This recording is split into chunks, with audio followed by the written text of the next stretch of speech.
Hello, beautiful creatures of the world, and welcome back to Coffee with Kerri-Lynn. It's Maxwell House and the Takeout Cup. I did a short on that last week. It's got over 1,000 views right now. I'm a funny girl. My shorts, we take the long form commentary. We take the long form commentary. This is going to be cut into a blooper. And I cut it down and we make bloopers. The funny reel, that's what I like to call it. We overlay music on it, and it's a 15-second haha funny, because sometimes I get tongue-tied. We pre-record live. Yes, we do. I do not edit because I do not have the time. I run a homestead. I'm too busy doing things with the animals, cooking, cleaning, all that good stuff.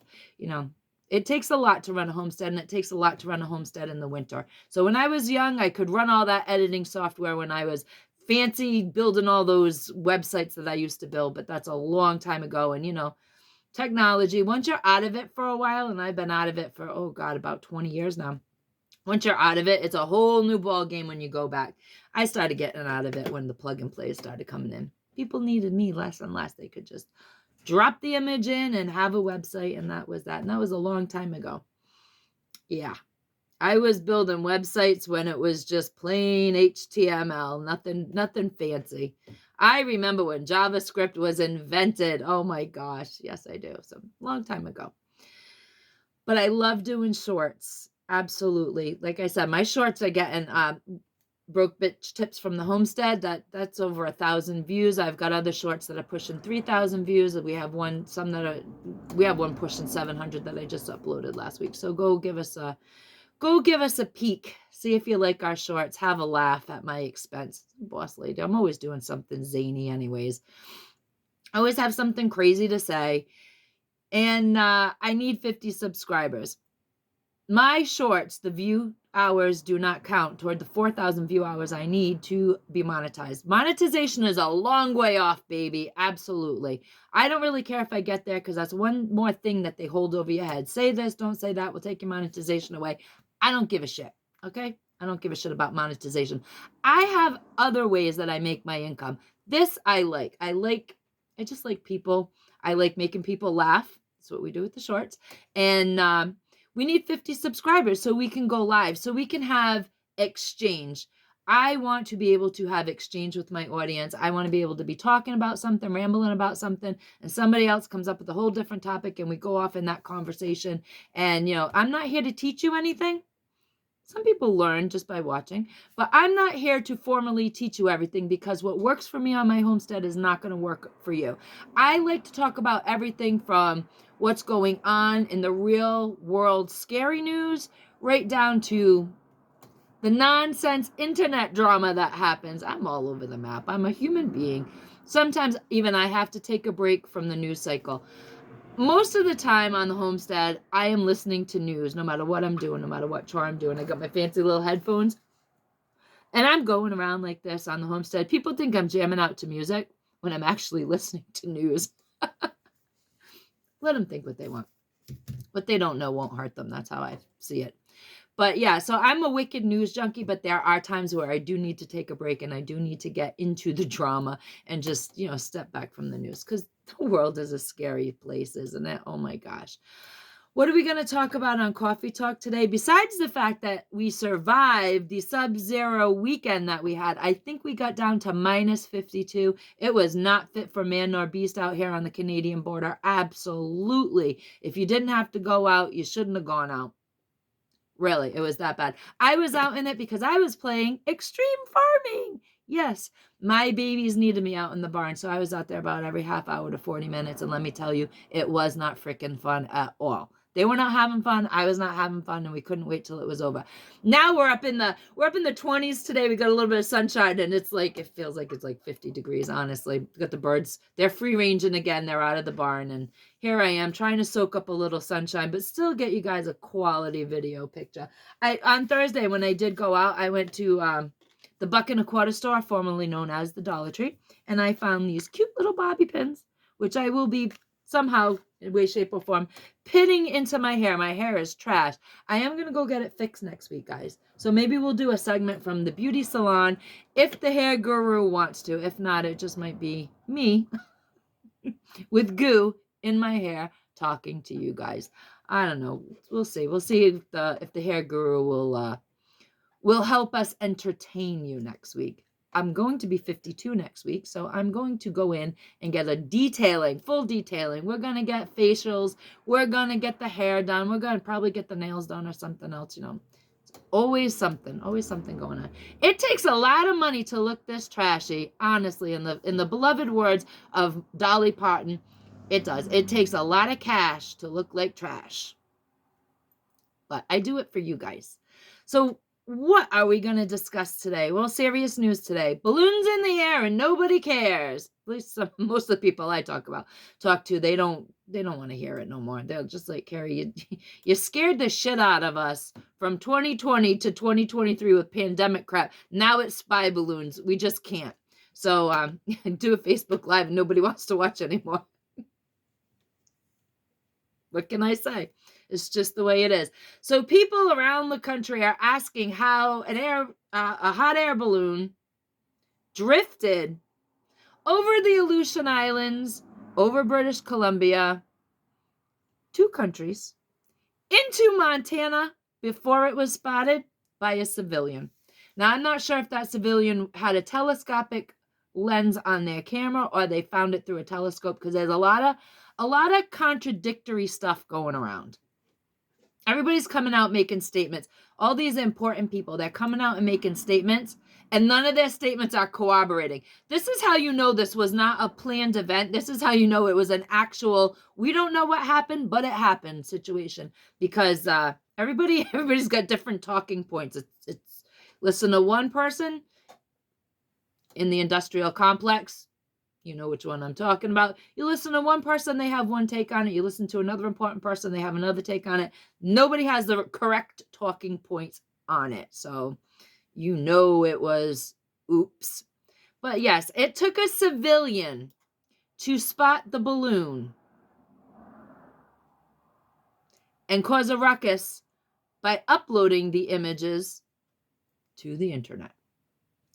And then all of a sudden, everybody in the government has to come out and tell their story. People are asking, A, how come 2 countries missed this?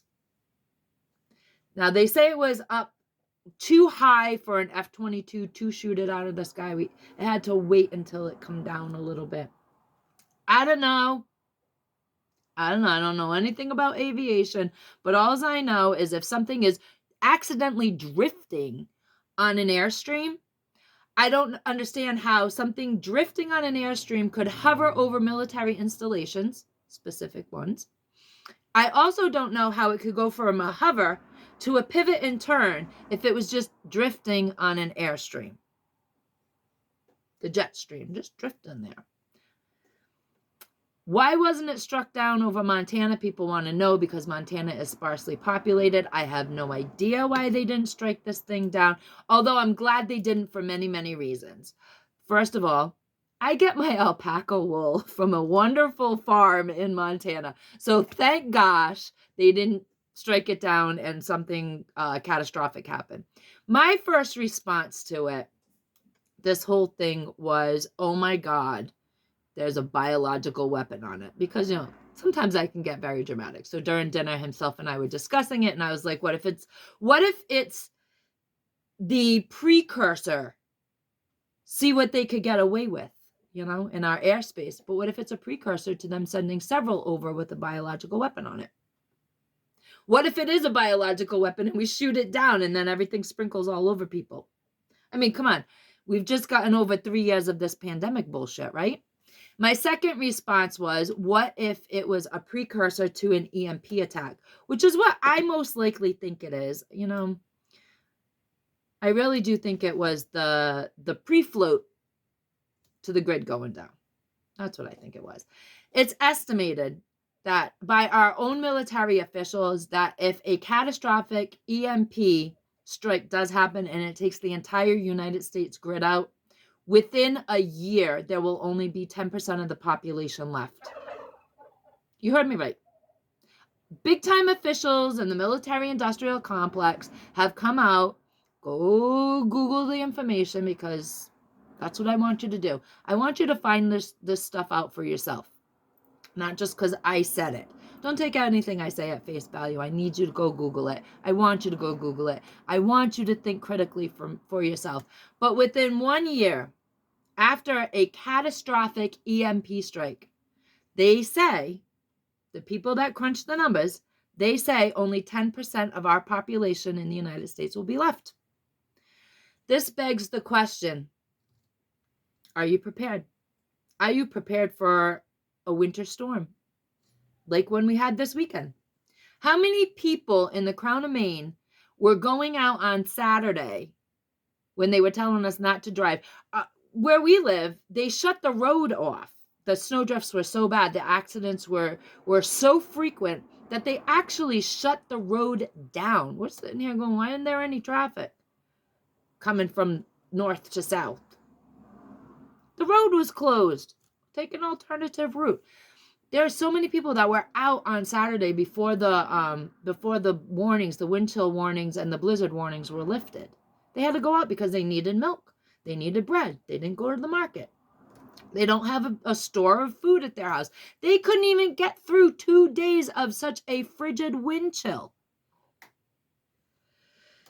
So that's why I ask you, are you prepared? And I'm not talking go out and build a bunker in your backyard prepared at all.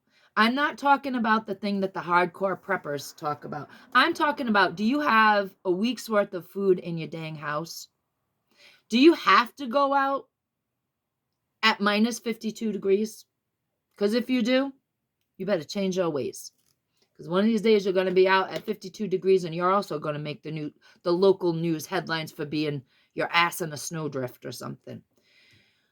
I'm wondering, and I'm asking you to look around your house and think about if you could survive with zero electricity. If these substations go down, do you know who supplies us the pots? Germany, China, and I can't remember, there's another country in there. Germany and China supply us our parts for our substations. You know, everybody going around shooting up substations not too long ago? That was in the news cycle, it was out of the news cycle. It takes them 7 months to get us those parts. Okay? Then it's going to take another 4 or 5 months to put those parts in. A substation goes down. It's not anticipated that you're going to get that thing back up within weeks, maybe a year, depends. We do not keep these pots on hand. The government just doesn't do that. Absolutely not. There's no one coming to help you guys. There's no one coming to help you. Absolutely not. We had warming stations, minus 50s, and we had warming stations. They opened at 7 a.m. and closed at 8 p.m. Some of them stayed open till 11. What are people going to do after that? It was still minus 40 out. So you're supposed to go where all night long?